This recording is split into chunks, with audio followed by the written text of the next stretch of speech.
We live, we live, we live. I got that right now. All right, it's a little bit behind.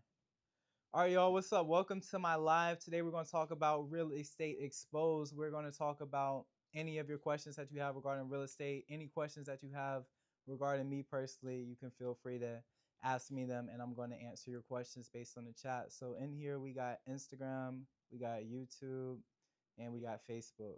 So shout out to all my family on social media. Appreciate y'all for tuning in and looking to give you guys some value on it. So ask your questions. We're going to start with some of the questions that people have already asked, and we've got Kate is going to ask some of our questions that y'all have already asked.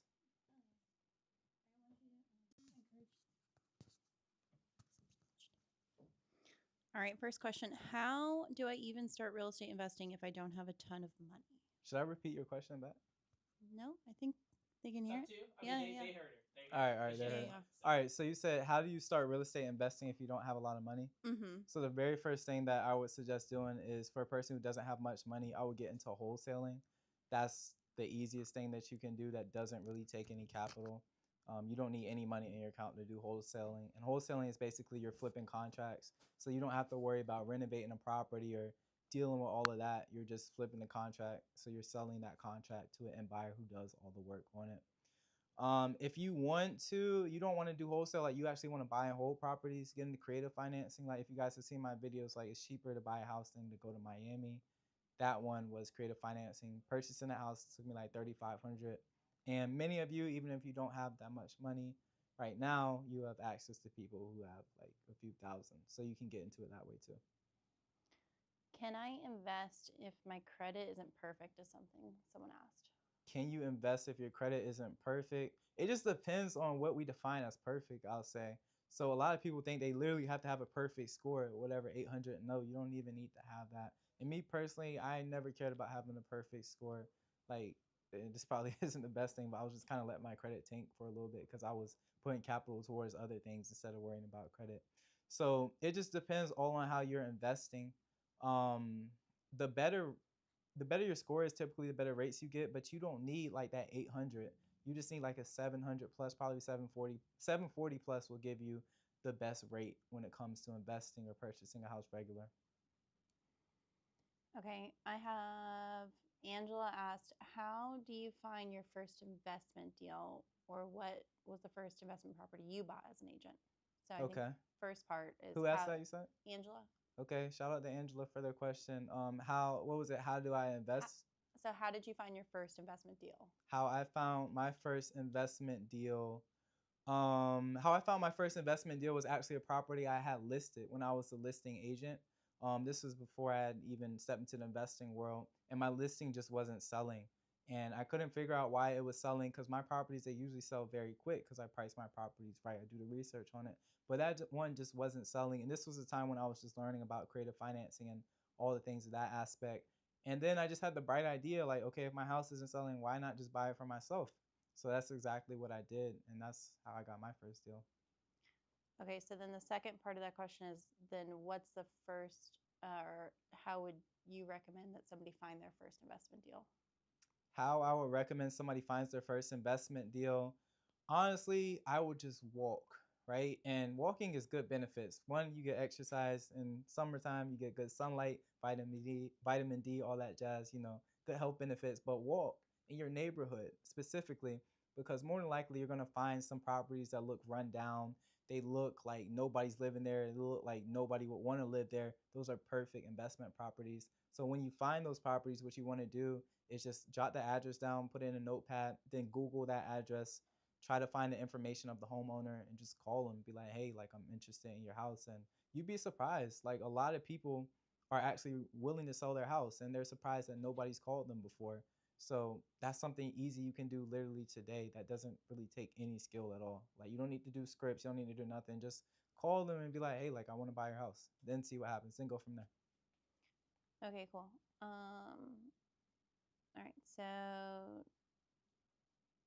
All right, someone asked, what is the biggest thing you wish you knew when you started? And I think that kind of goes into Like with your first deal, real estate investing, like what is the one thing you wish you knew when you first got started in real estate investing specifically? Real estate investing specifically, the biggest thing I wish I knew. That's a great question. I wish I knew more about like rehab costs and like how nothing goes to plan and how you have to be conservative in your budget, your rehab budget specifically. You can't be like super aggressive.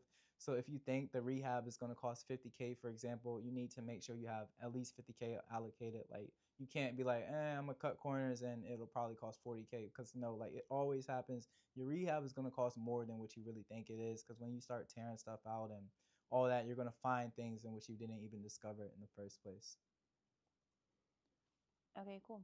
I've got another one. Okay, so someone asked, is it better to save up or partner with somebody when you're investing? It depends, I would say. So is it better to save up or partner with somebody when investing? I think it really just depends on your strategy. Like if you want to get your first deal, by yourself, or if you want to get your first deal, period, I think it's better to partner up with somebody. But if you actually want to like keep properties, especially if we're talking about rentals, it's probably better to just save up. If you want to scale up and do bigger deals, you want to do more deals, it makes a lot more sense to partner with people, unless you're just one of those people who are blessed to just have a bunch of capital just sitting around, which most of us aren't. Okay, someone asked, how are people affording properties right now with these rates? How are people affording properties with the rates right now? Creative financing. That's how I'm purchasing these properties with the rates. Like, I could care less what the rates are, to be honest with you. I don't even know what the rates are, because with creative financing, I don't have to worry about any of that.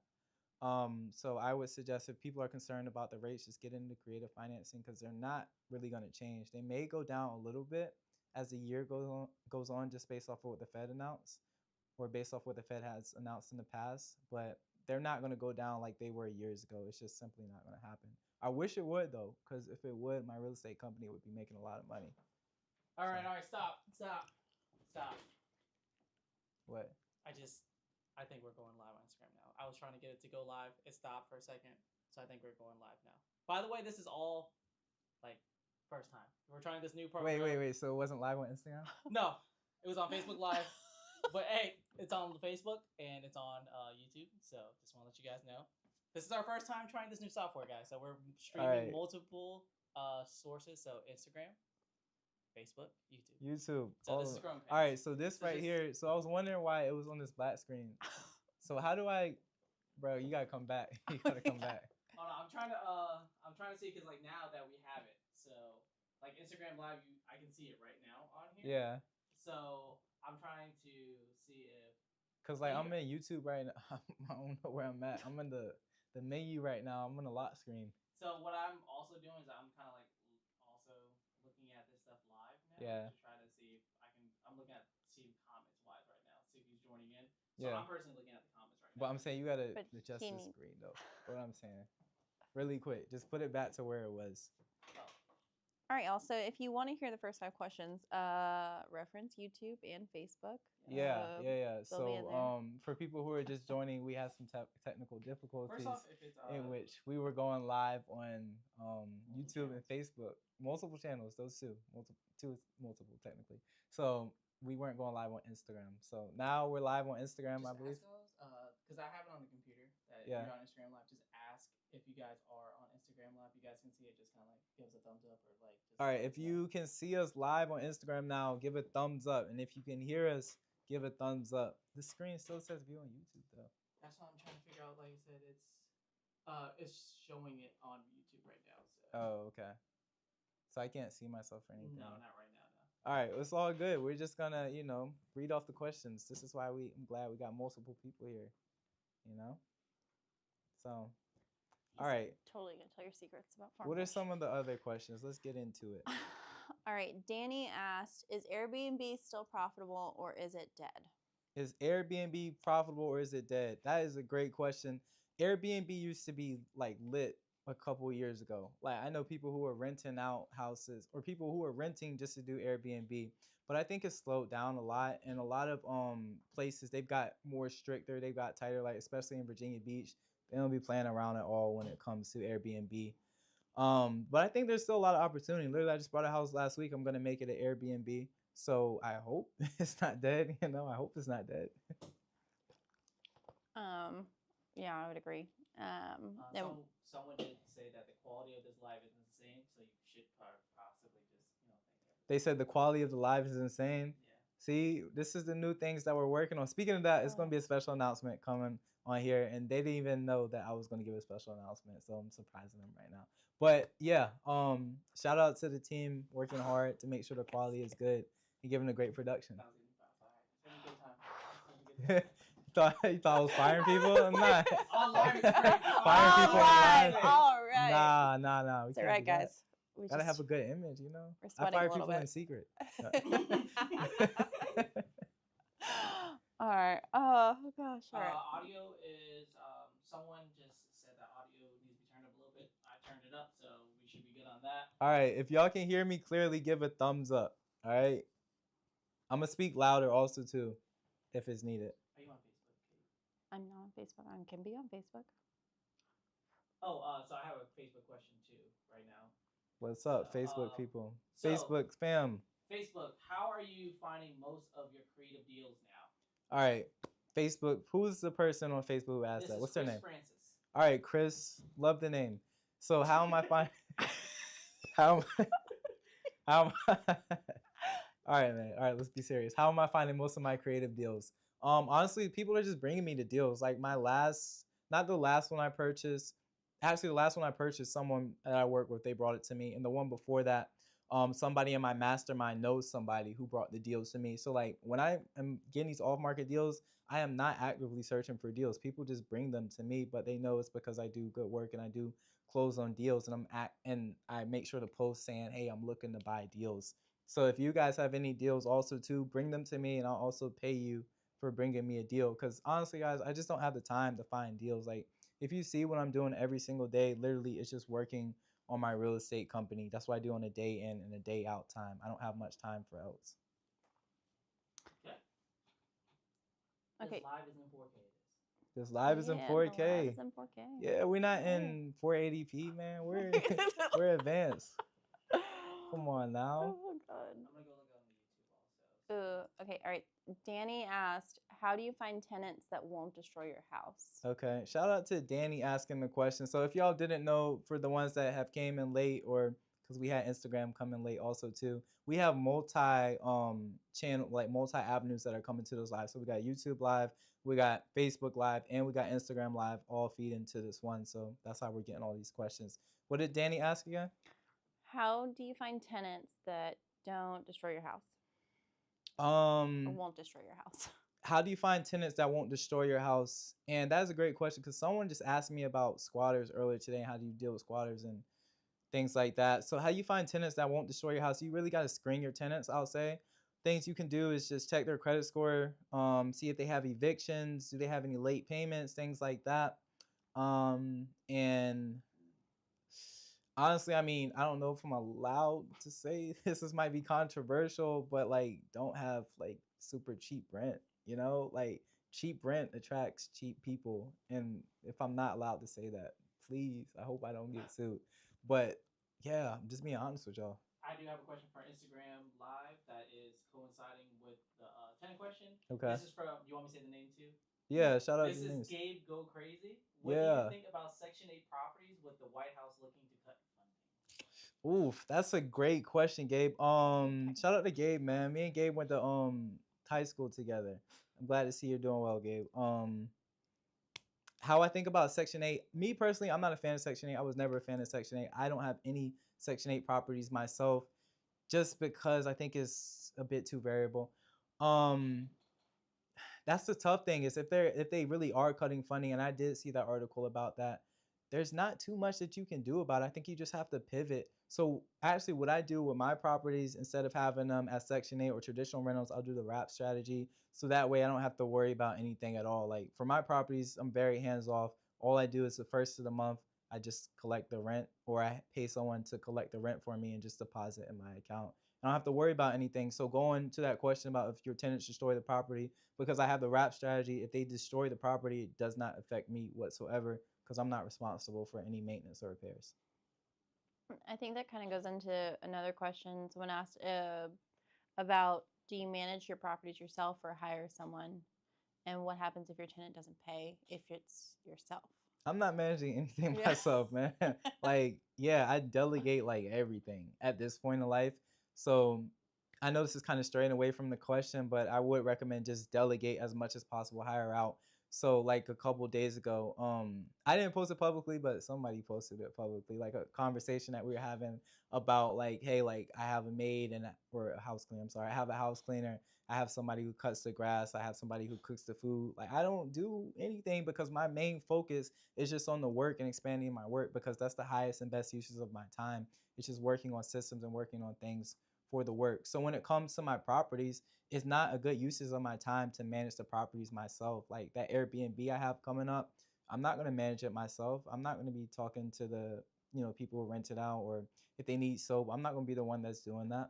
That's going to be a full automated system. And yeah, I mean, you do have to pay the people to do it, but you just have to think, is it the investment makes sense at the end of the day? And I ran the numbers. The investment just makes sense because the time that I get back, I can pour that into something that's going to explode, like as far as the income that it brings me. Okay, Jamie asked, do you how do you pick which city or neighborhood to invest in?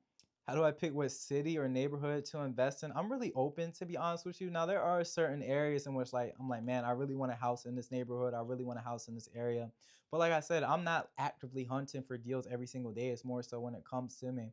So when people do bring me a deal, that's the first thing that I'll check out. I'll check out, is how's the neighborhood doing? What are the rates there, especially the rental rates? Is the area appreciating? Are they building up in this area? All things like that is what I'm looking for. And there are definitely certain areas in which I will not buy, no matter how good the deal is. Well, it depends on the strategy also. If it's a flip, I'm a lot more picky on the area because you got to think, when a flip, the longer you hold the property, the less profit that you have. So you want to sell it as quick as possible. And the best way to have it sell as quick as possible is for it to be in the most appealing area as possible. I said as possible a lot. You did. Yeah. Yeah. All Sorry. right. Speech class. I got to go to speech class. All right.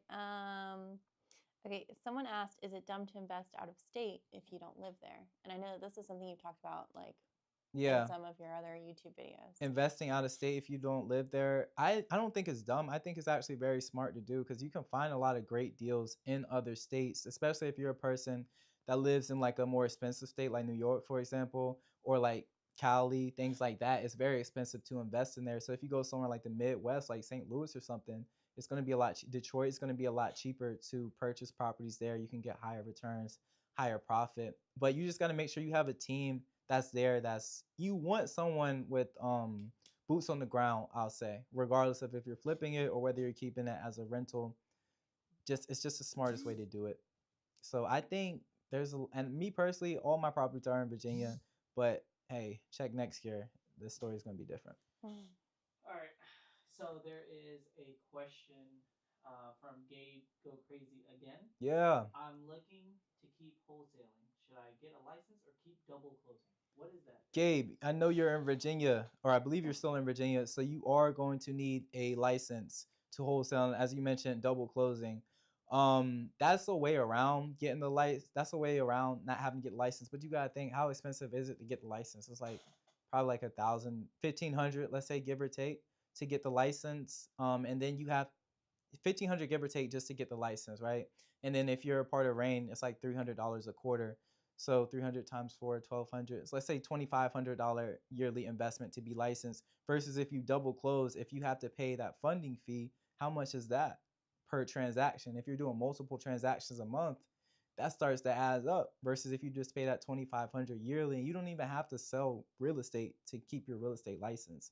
But that's a way around having to double close. Like me personally, when I do wholesales, I don't double close, and I have like big ones, like where I make 75,000, 50,000, 25,000, all these things, and it's on the HUD for them to see it. But the thing is, I just focus on the building rapport with the seller, and I let all sellers know, hey, I'm in real estate for profit. Yes, I'm here to help you out 100%, and I love helping people out. Like that's my goal, of course. But also, I can't do a deal just to help you out where I lose money or don't make money, and I feel I should be compensated based off of the level of expertise I provide. So Even though they see it on the HUD, my assignment fee, whether it's big or small, usually it's actually never been an issue with a seller. That was a good answer. I think that kind of ties in the next one. But if somebody is not, that's not their full time. But if somebody is working a 9 to 5, what do you think the best investment strategy for someone is? For somebody working a 9 to 5, the best investment strategy, depends on how dedicated they are, to be honest with you. So if you really want to get somewhere fast, like you really want to start stacking up properties, you really want to start making capital in real estate, you got to work the weekends. So you work your 9 to 5, and then basically when you get off to when you go to sleep, you got to spend that time working on real estate. But you can kind of, it depends. Like if you have a high paying 9 to 5, you don't really need to spend too much time on it because you have the capital already. So like if you have a lot of money saved up in your 401k account, you don't have to spend much time or learning about real estate at all. All you got to do is just go on like Facebook groups and things like that and look at deals that people are selling, because people are always posting their deals up there and they're like, okay, 50K entry fee. Well, you know, you have 50K already set aside. All right, cool. You don't have to worry about finding the deal, knowing the things to say to the seller, nothing like that. You just buy it directly from that wholesaler on Facebook, and you can just keep stacking things up. So as I mentioned, like the third prop purchase 3 properties ago, property I purchased 3 properties ago, that was from a wholesaler. And honestly, I wasn't really looking for a property, but I had the connection. He had reached out to me. He's like, "Hey, I got this property. Like, are you interested in it?" Ran the numbers. Numbers made sense. Super easy deal. I never even saw the property till after I closed on it.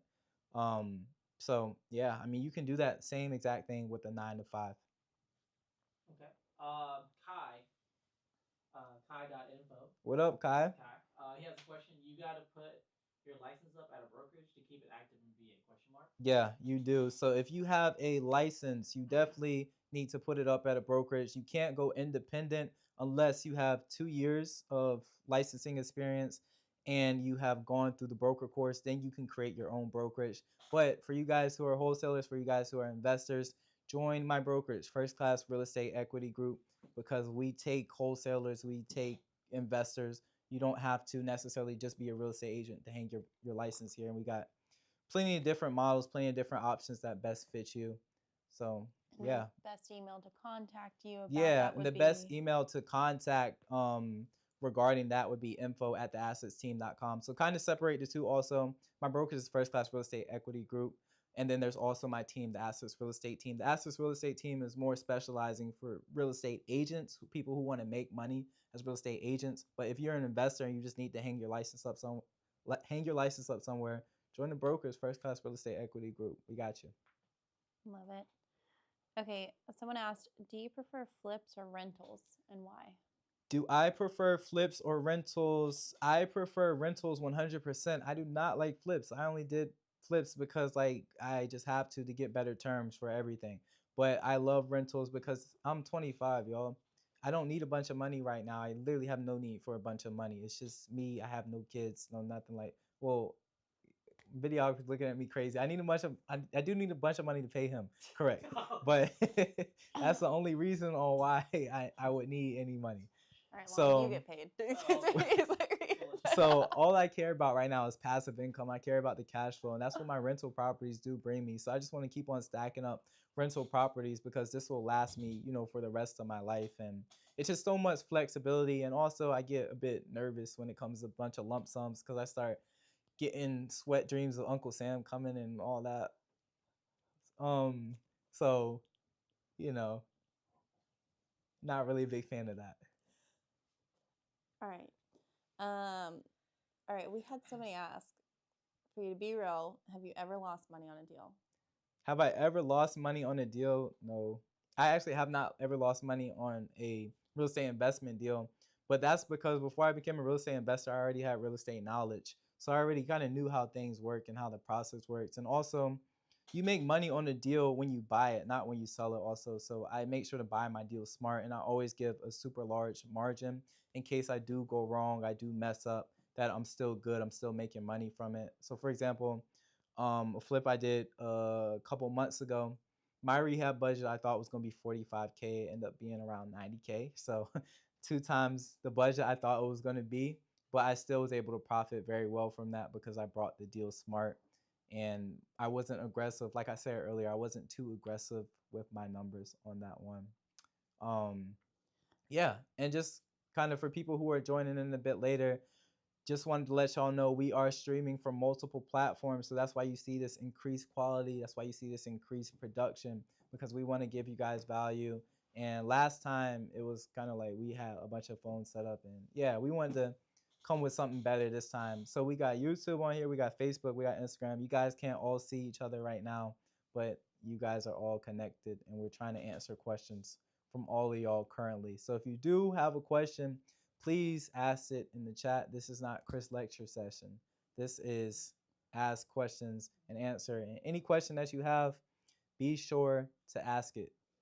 Okay, so this is Francis from Facebook. I guess just based on the conversation that we just asked, or the question, he's not very specific on the question. Says, what if you want to do both?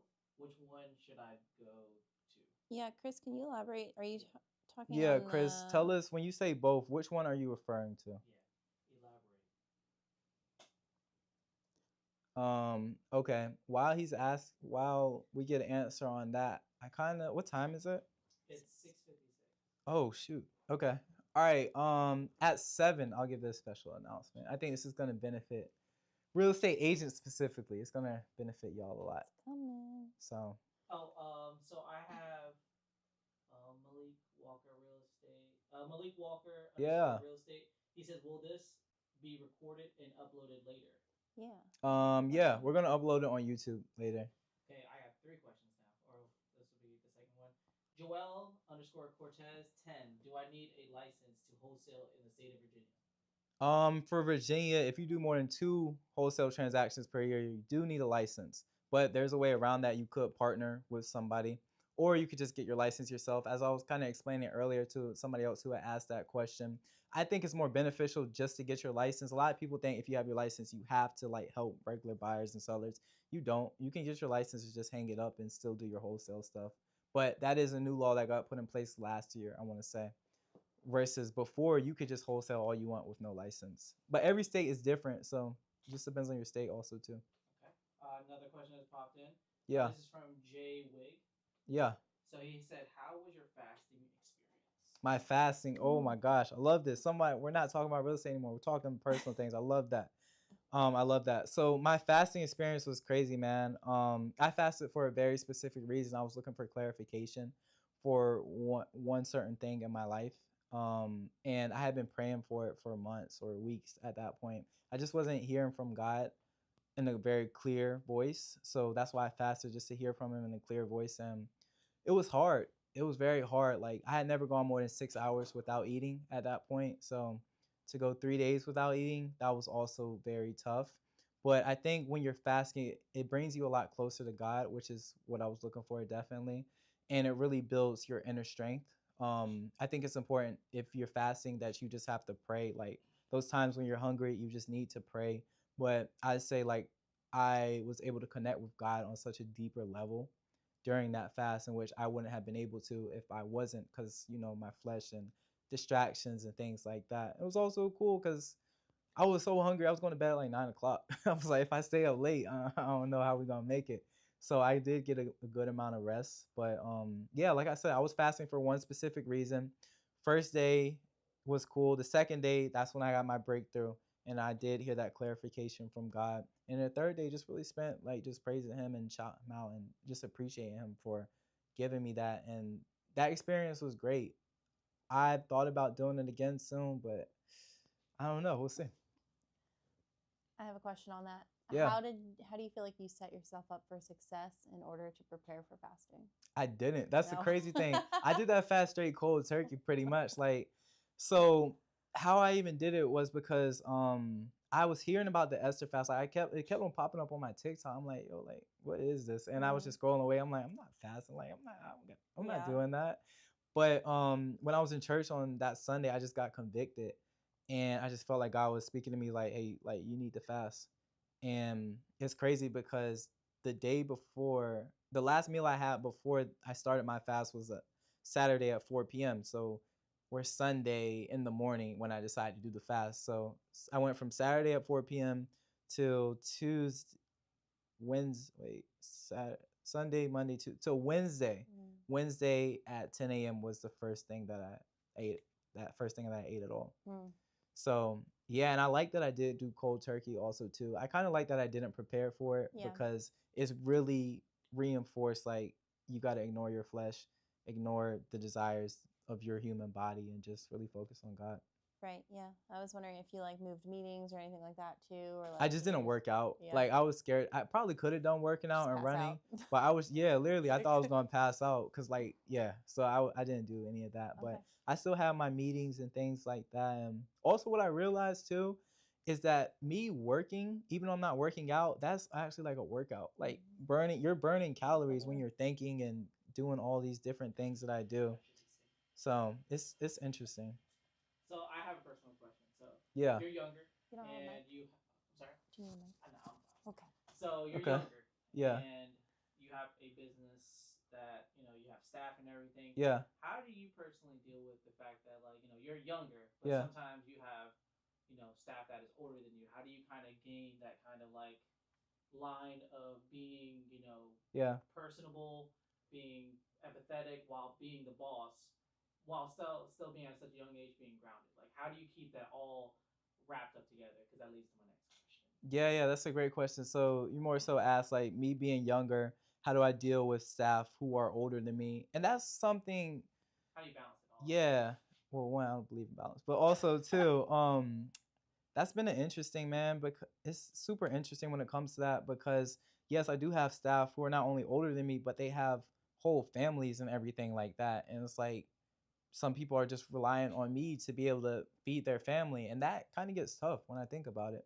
Like that's a lot of expectation, and I kind of feel like in a sense it's almost like a cross. Like it's very heavy, it's very weighing, and yeah, that's kind of just me getting in my feelings when it comes to it. But it's a blessing, I will say. It is a blessing that people will look to me despite of my age and how I look at things like that. They look to me for my expertise. They do look to me for wisdom.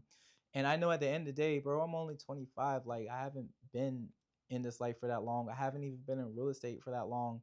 But people still look up to me. So who can I turn to? Like, yeah, I can read all the books, I can listen to all the podcasts, but honestly, man, my wisdom just comes from up and above. Like I just make sure to just pray all, literally that's the main thing I pray for. It's just wisdom and to say the right things. And yeah, I mean, honestly, that's all it comes from, because there are some things I say I'm like, dang, where did I think of that?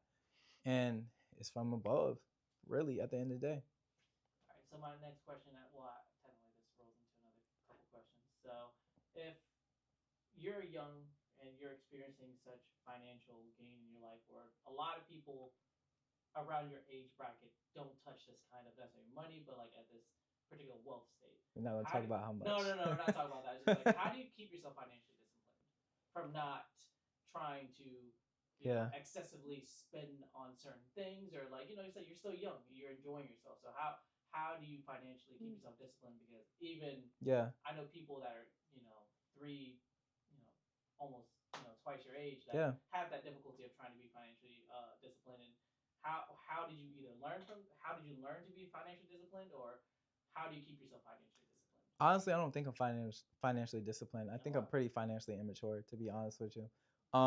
Because it's not as thorough as it should be. Like I don't budget. My mindset, it's changed a little bit, but for a while my mindset was, hey, if you spend it, you have the skills to make it back very easily. Because when you know sales, all you gotta do is pick up the phone and you can make that back times 10. So there was a lot of dumb purchases that I did that just didn't make any sense, because it's like, hey, I can make it back. But I don't think I'm financially irresponsible. If I said that, let me correct myself. I'm not financially irresponsible because I do have PTSD from being broke 100%, and I never want to go back to that. Like trying to figure out how I was going to pay, a $10 Uber. I never ever ever want to go back to that. So, yeah, that's what keeps me grounded. But also too, it's kind of like you gotta reward yourself for your hard work.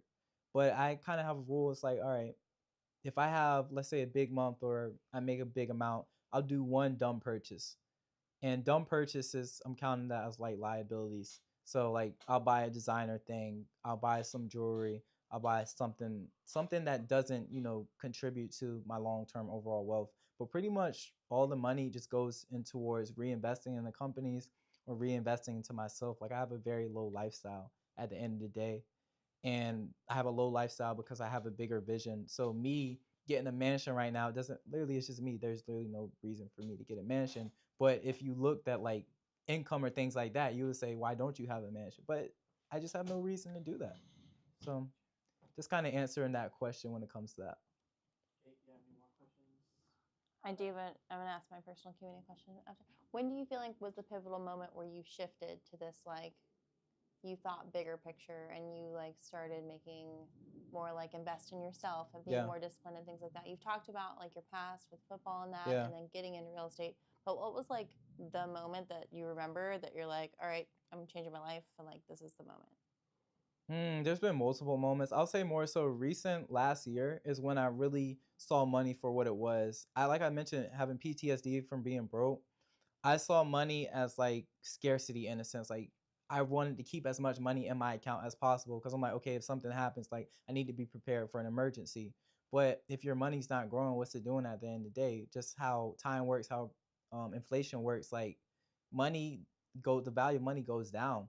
So I completely shifted my mindset to money. You can't think of money as scarcity. You got to think of money as a tool at the end of the day. So last year, I mean, it started with me getting into that mastermind, which was so scary at the time. It was a $45,000 mastermind, and I had never paid for coaching, mentorship, anything like that before. So I'm like, man, this is tough. But I saw the return on investment there, and I was like, all right, well, do I think it's reasonable that I'm able to make at least $45,000 from being in this mastermind? And I was like, okay, yeah, I think so. And even if I don't do it the first year, all right, well, I plan on being alive for at least 20 more years. I think I can make $45,000 from this information given to me in that mastermind for at least 20 years. And that's just even making it back. But what about now you have the skill, now you can just have it recurring. So that ROI is crazy on that.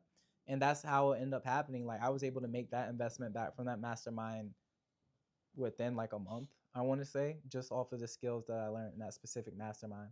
So it's just really seeing money as a tool at the end of the day, and that's all it is. Chris, Francis finally got back to us about his question. Yeah.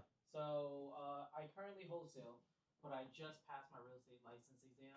Okay. And want to get on I want to get on the retail side. I'm sorry. Yeah. I want to get on the retail side as well. So which side of your business would be better for me? Okay, so his question was, so he currently wholesales, so he's done deals before, but he wants to get his license to He do just got his license. Oh, he just got his license. Yeah. Congrats, man. But he wants to kind of figure out what works best for him, like helping traditional buyers and sellers or wholesalers. So let's have a conversation, man. Send an email to info@theassetsteam.com. I'll actually check that email myself to see if your email came through. And we just got to have a conversation. Just off of that, I can't really give you a suggestion on what to do, to be honest with you. I got to know like what your 5-year plan is, what your goal is, or what your vision is in real estate, and what do you really like to do as a person to be able to give you an answer on that. So yeah, just shoot me an email. Okay. Another one we have is somebody asked. Well, first, before we get into this, because I said I was going to do the announcement at 7. Oh, yeah. It's 7:10. We're like 10 minutes. Like 7:10. Yeah, all right. Yeah. So we're doing the announcement at 7:09 actually. Because 9 was my high school number in football. Right. So this was actually strategically planned. I was just lying when I said we were doing it at 7. It's really at 7:09. All right. So announcement.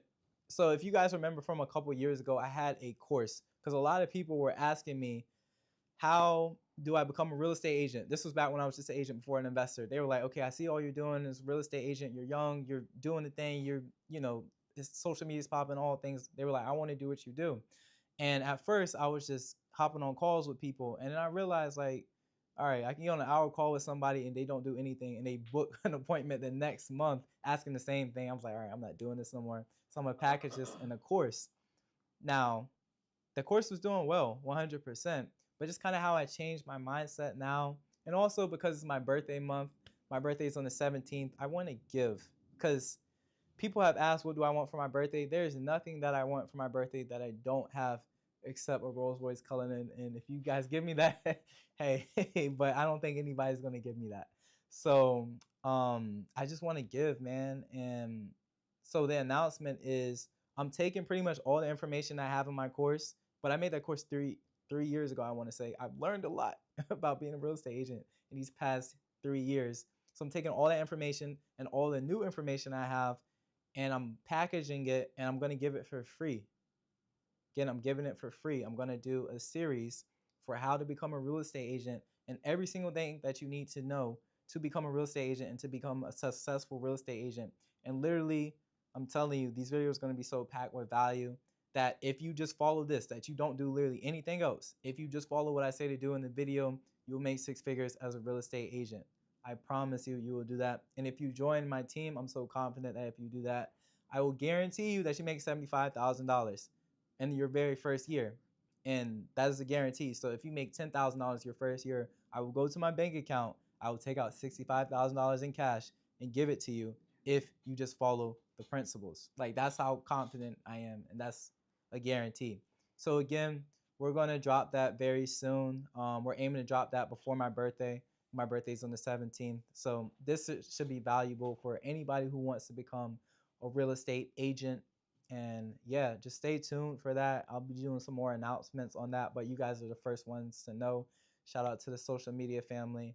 And those videos will be released on YouTube. And these are going to be like longer videos, but I need to make them longer because they're more information packed. If I give you a 5-minute video, there's not too much value that I can give you in that. Versus I give you a 20-minute plus video, cool, you got a lot of value in that. So be on the lookout for that, the mini series on how to become a successful real estate agent from A to Z. I don't have an official name for it yet, but it will come out soon. I think that ties into another question, but what tools or apps make your life easier as an investor? So if somebody is an investor or wants to get into investing, number one, Chris Williams YouTube channel. Yeah. Chris A. Williams. I am Chris A. Williams YouTube channel. If you guys want to know more tools about becoming an investor, becoming a real estate agent, check out the YouTube. Literally, and much to the opinion of other people, they say I should be charging for this stuff, but I just like to give it out for free because, hey, I want you guys to make as much money as possible and don't want to necessarily put it behind a paywall right now, just giving it out for free. I'm not cringing. All right. Okay. Someone asked, how do you deal with all the stress or risks that come with real estate investing? Oh, how do I deal with the stress and risk that comes with real estate investing? I don't really know how to deal with the stress and risk, to be honest with you.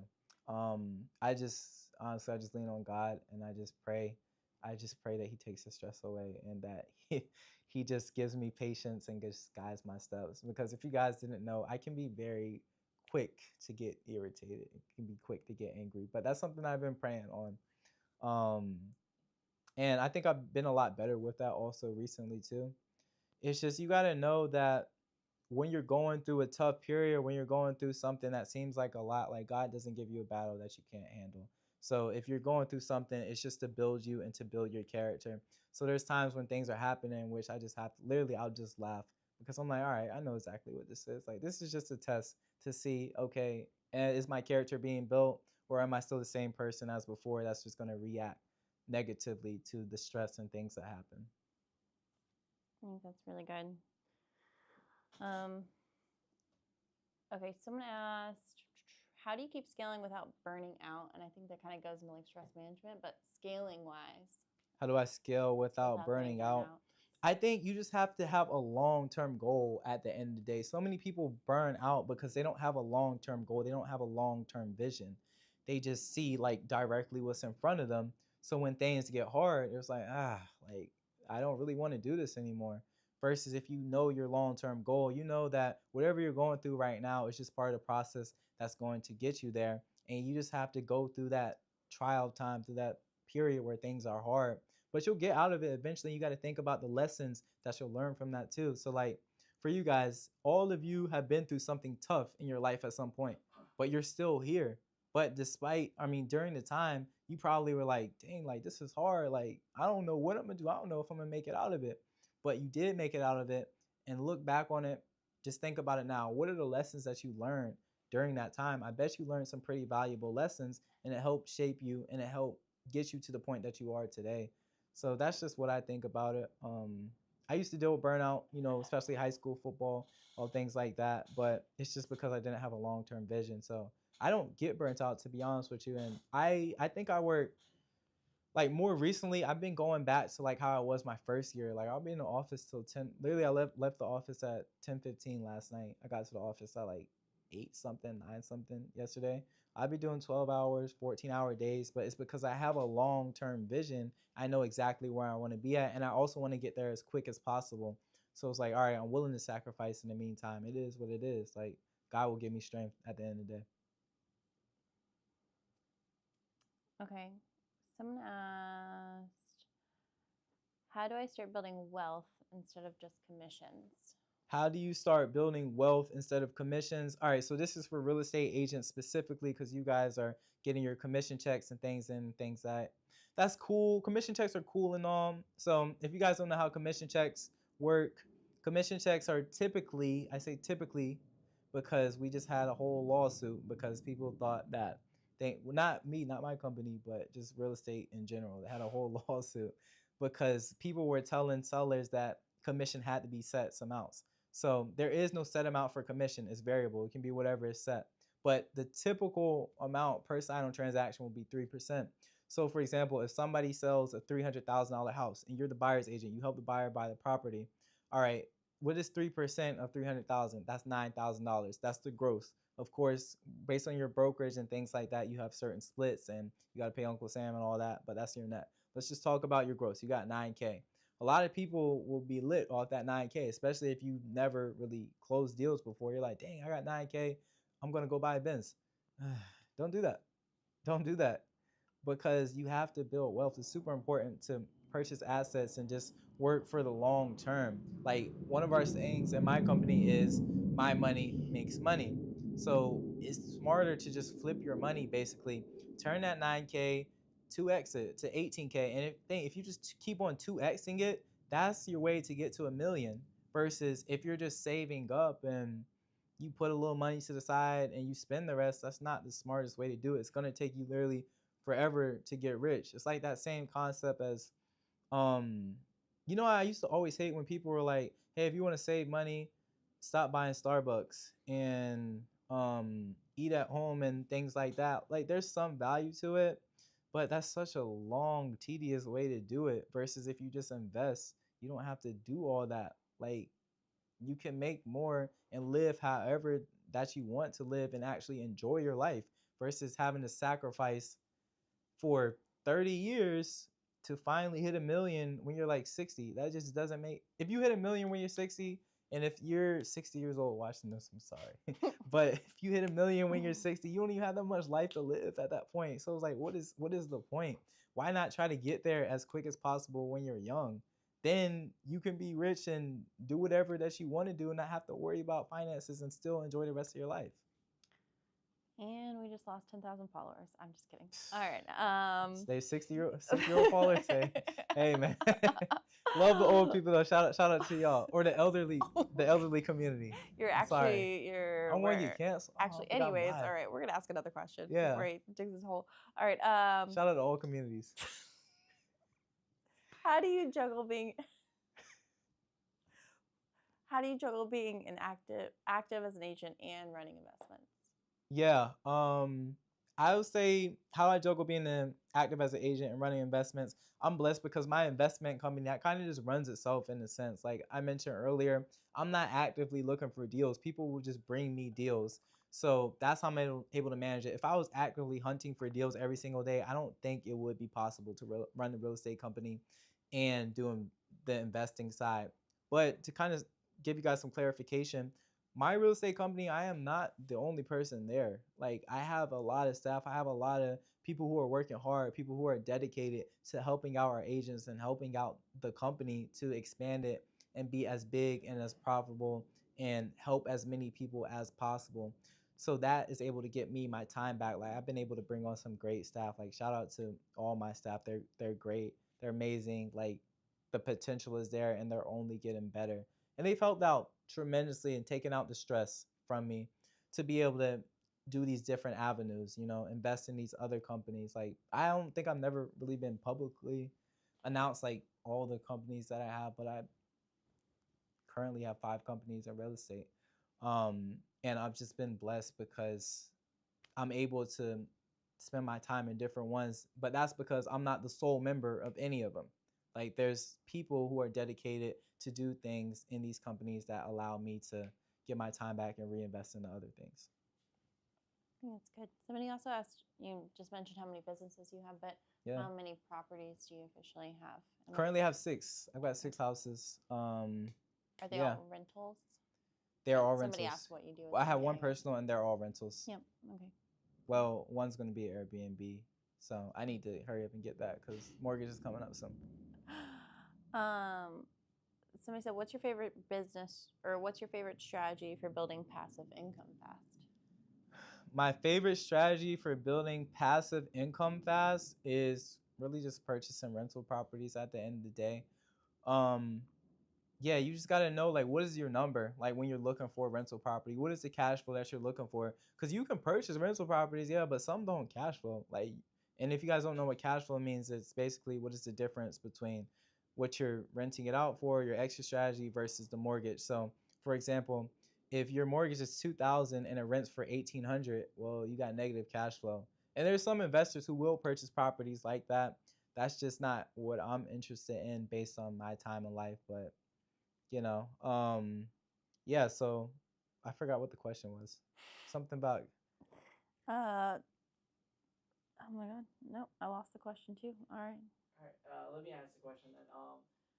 What agents are you looking for? what agents am I looking for? Not agents. All right, what agents You're am I defining looking agent. for? I hope that they didn't hear what you said. But what agents am I looking for? One, I'm looking for somebody who can work hard. That is literally the number one biggest thing. Are you willing to work hard? Like, are you willing to put in the groundwork? Because on social media, we can make real estate look easy and look stress free, but trust me, it is not. Like, especially to start, you got to put in the work, and there's just simply no way around that. Because what is your competition doing? Your competition has so much advantage over you. They've been doing this for years. They know more people than you. They know more than you. So what can you do to combat them? All you can do is outwork them. And that's what I did at the start of my career was I just made sure I just outworked everybody. And I just kept on working, and basically got to a point where it's like I worked so hard that now I'm on an equal level. But I just kept on working, and that's how I was able to ascend and such. So hard worker, number one. Number two is somebody who's willing to learn and be teachable. That's a big thing. Be teachable, be coachable. That's a huge thing. You can't have ego also too. Ego is the killer of everything. I think that's how I've been able to last how I've lasted and keep on ascending. It's because I simply just don't have an ego. Like I'll walk in rooms and I'll never try to be like, hey, I'm this and that. I have this and that or anything like that. And I feel like I can learn from literally anybody, whether it's the janitor, whether it's the CEO. I feel like I can learn from anybody just because I don't have an ego. When you start having an ego, basically you kind of close off your ears in a sense. You just can't grow and you can't learn. So just to recap, 2 main things I'm looking for: hard worker, be willing to learn, be coachable, and no ego. Anything else, pretty much anything else we can work on for the most part. I don't care how you look. I don't care how you dress. I don't care how you talk.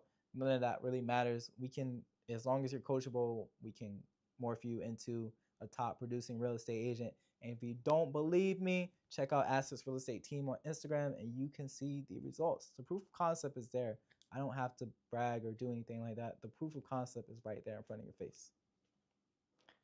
What's something that you feel like you do differently at Assets Real Estate Team than at other real estate teams? Because so many people their feeds are flooded with like different real estate teams and Yeah, I mean, I think a lot of different real estate companies do different things. And I don't know the exact business model of every single real estate company, so I can't really speak too much on what they do, but I have been at different real estate companies before.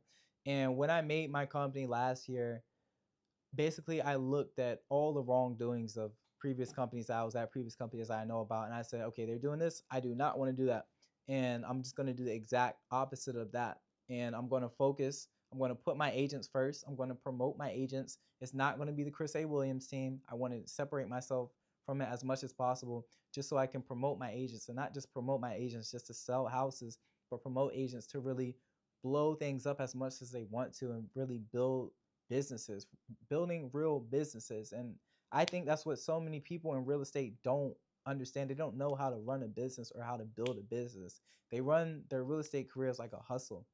And that's not a smart way to do. And that's why people are so concerned about money and stressing about that, because you don't run it as a business. So at Assets, what we do is we teach you how to run it like a business. And yes, that means the boring, ugly things like KPIs, like metrics, data, all that. We lean super heavy into the data, because the thing about being in real estate, especially as a real estate agent, it is a very predictable business. It really is. And a lot of people are scared to do it because they are like, and it's inconsistent, it's unpredictable. Well, that's because you're running like a hustle, not like a business. Here, we teach you how to run like a business, and I can predict based on the agent's KPIs exactly how many homes are going to close next month, how many homes are going to close in 6 months, how many homes are going to close for the whole entire year, and we'll give you that exact business plan, and free to you, of course, so you can know exactly what you're going to do. You can know exactly how much money you're going to make based on certain metrics. And if you want to do more than the metrics, okay, cool, you'll make more money. If you do less, all right, you make less money. It's on you as the agent at the end of the day. But that's what I really want to supply people with, is just a guide map and a roadmap on how to become their best in business. Okay. I noticed the time is 7:26. Yeah. You want to do one more question and wrap it up? Yeah, we could do one more question and wrap it up. So for people, if you guys have joined late, we've got multiple streams coming in. So we got YouTube, we got Facebook, we got Instagram. People are asking questions. So we'll do one more. I'll probably give it like 30 seconds, let's say, for somebody to ask a question. I have a question on here. Okay. Actually, Should I do one more or multiple? Essence Martin. Yeah. She said, "Hey." Shout out to Essence. What up? My realtor. Yeah. People forget that you actually do real estate every once in a while. You're an agent every once in a while. I'm like retired, man. You Okay, know. so retired. Okay. Sometimes people can bring me out of retirement. It just depends, man. I try to I try to give, as much to my agents as possible. But yeah, bro. Some I still have my real estate license. I'll say that. So All right. Malik Walker _ real estate said, "What would you say is the difference between Assets and the equity group?" so Assets is the team that I own. First Class Real Estate Equity Group is a brokerage I own. So they're different in a sense.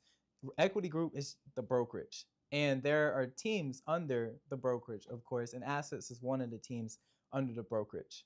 So that's really the main difference. For like everyday consumers, explain what a brokerage is. Yeah, so a brokerage is basically where when you get your real estate license, where you hold your license at, like this is the overall company that's over you. So whenever you promote yourself as a real estate agent, you always have to make sure you declare like, hey, I'm so-and-so with so-and-so brokerage. So that's a brokerage. And then there's teams. So teams are like little subsets, almost like little mini brokerages under a brokerage. So if you have a team, you can take a team to whatever brokerage that you want. But when you have a brokerage, of course, your brokerage is one brokerage. So that's really the difference between the brokerage and the team. So yeah, I think between Assets and Equity Group, we just do different things. I mean, I'm sorry, because we're just one and the same as far as the brokerage. But Assets, my team versus other teams in brokerage, we just do different things, Not too much of a difference, but I feel like we provide a lot of value at Assets for our agents. So I know for sure, like based on what I offer, that I offer a ton to my agents at the end of the day. And I talk with a lot of team leaders, I talk with a lot of company leaders, and they're always like, why do you give your agents so much? Like, what are you doing? You should just be banking in the money that you're making from it. I'm like, no, I'd rather just give them. Because remember, guys, I don't need a bunch of money right now. I really don't have no need for it. So I'd rather just help the people out at the end of the day. All right, sorry, I have a last question. All right, if somebody's interested in real estate and they've tuned into your lives and they've like followed you on social media and they've always been like, oh, I'm kind of interested in it. Like, what is realistically the process? Can you break down the process like to become a real estate agent? The process of Really? how much time we got on this live. Oh yeah, Goodness no, gracious. no, no, no, no. All right, so the process to become a real estate agent. So I'm not gonna answer that question on here Ooh. because what I'm going to do is give out the series. And if you guys weren't here when I announced that, I am basically taking everything that I have from my paid course on how to become a real estate agent, and I'm gonna repackage it and add a bunch of more value to it and give it to you all for free. So if you guys haven't seen my videos on YouTube, please watch those. Like, want you guys to know this isn't like a sob story or anything like that. So please don't think of it like that. But these videos are not free to make. Like, I pay my team to come out, shoot these videos, edit these things. Like, it takes me time. It takes them time to do it. And there's a lot of hard work behind it because we just want to give you guys as much value as possible, guys and girls, value as possible at the end of the day. So that's why we put it up on YouTube for free. So that whole entire series is going to be how to become a real estate agent, how to get your first client, how to get your first listing, talk about all the fees that come with becoming a real estate agent, how you can save money on fees to become a real estate agent. Like, I'm really going to go deep into it. I'm thinking probably like 6 videos, I want to say. And those are going to go out starting this month. And I have a video dropping every single week. And of course, our regular YouTube stuff is going to drop every week. So you're telling them that you're getting extra value every They're getting extra, yeah, 100%. That it's extra value on top of the value that we're already giving. So, hey man, just like I said, it's my birthday month, so I'm just trying to give at the end of the day. Yeah, shout out to the Taurus or whatever, you know. He said Taurus. Shout out to the Taurus or whatever it's called, man. For anybody who didn't miss it, can you tell them, or yeah, we'll be posting this in the check-in. You said we'll be posting. Tell them that we'll be posting this live. This live is gonna get posted. Yes. All right. So this live, we're gonna post this also on YouTube. So the full live, it's been like an hour. If you guys are joining late, so we're gonna post the whole live on YouTube, and make sure you check out the YouTube. It's at I am Chris A. Williams. Same thing on all platforms: YouTube, TikTok, Instagram, Facebook, LinkedIn, Threads, LinkedIn if you're more professional, you know. But yeah, check it out. But especially the YouTube, 100%. This will be posted soon. And if you're interested in anything real estate and real estate investing, there's a video on YouTube for you on my page. But if it isn't yet, just send us a message, leave a comment on the videos, and we will make a video on it. Like I do, we make sure to read you guys' comments also, I will say. And if there's a bunch of people that's asking for one thing, literally I'll tell the team, hey, we need to make a video on this like ASAP and get it out. So that's why I wanted to do the real estate agent thing also too, the real estate agent mini series, because so many people have been reaching out about how to become a real estate agent, and not just how to become a real estate agent, but how to actually sell houses and be successful as a real estate in that. So let me say that also too. Guys, if you are in Hampton Roads and you are not part of my company, but you're asking like real estate agent questions, it kind of confuses me a little bit, you know? It confuses me just a little bit, because I'm like, hey, you should probably ask your broker first, or you should probably ask your team lead first, to be honest with you. Because I don't want to step on anybody's toes or nothing like that. But I'm like, hey, like, if you're part of a different company, why are you coming to me for questions regarding real estate agency? Like, I don't know. But if you're part of here, you're part of Assets, hey, my door's open. I'll answer any questions at no time. That's it? I mean, you know, if any closing regards, comments.